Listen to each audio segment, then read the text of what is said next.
Hello, welcome to a special edition of the EdTech at EPISD podcast. The Active Learning Department will be hosting the Active and Blended Learning Conference on November 16th, and Kevin Honeycutt will be our guest speaker. We had the opportunity to speak with Kevin to learn a little about him and what to expect from his upcoming visit. Well, I know that you shared that you've been all over the world and that you have many examples. I wonder if you can describe to us one classroom that you haven't forgotten and what made it an ideal learning environment.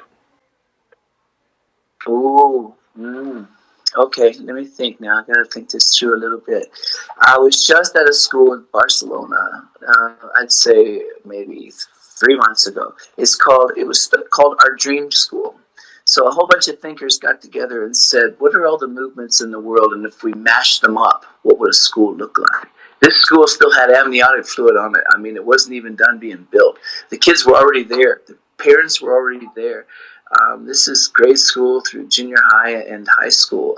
And the kids were really learning to cook. They're learning about culinary careers. You would not believe.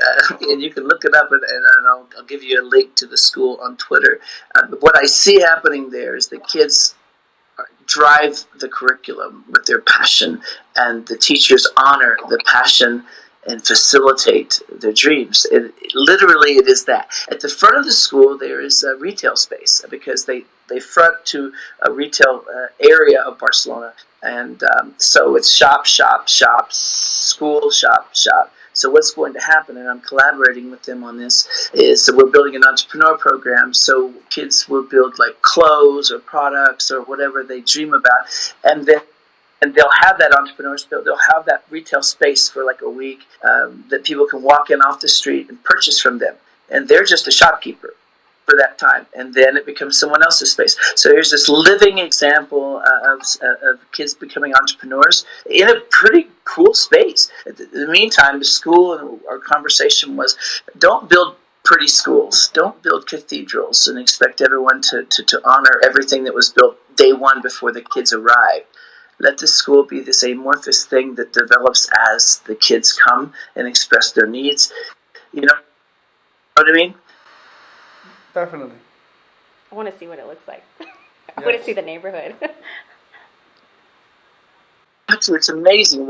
One of my things I'd like to do is take a group of teachers on a field trip. We'll stay with the teachers there to save money, and they'll be cool about that. And you'll see this, like, I don't know how many languages are spoken in the school, at least 3 and then more.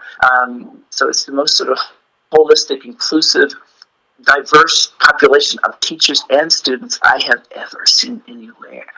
And a lot of times you'll have that, but it'll be one culture driving it, you know? And Caucasian culture and everyone else, assimilates and blah, blah, blah, blah, blah, blah. This is more like, man, you might sit in a room and hear so many languages, and you can't speak most of them, or maybe you can speak one of them. But you can communicate. There's ways to communicate, and I think true collaboration comes through a way to work with diversity and come up with a working model that honors everybody. You know what I mean? That's what happens in that school. And so, yeah, I'm dying to take someone there. I could take you to Norway. I could take you to London. I know at least one amazing school in London that is not like any other school I've seen there. Usually these schools are exceptions, and they're quietly working like their own way, and they're winning. That maybe the bigger culture doesn't see them, maybe fears them. And in most cases, it's not $1 million. They're not spending $1 million. They're doing $1 million things for $100. For $100, it's never about the attitude, right? The open-mindedness of the people in charge. Anyway, I think I answered your question, but I'm not sure. This is the second of 4 videos in this series. Keep an ear out for upcoming episodes or subscribe to our podcast on YouTube.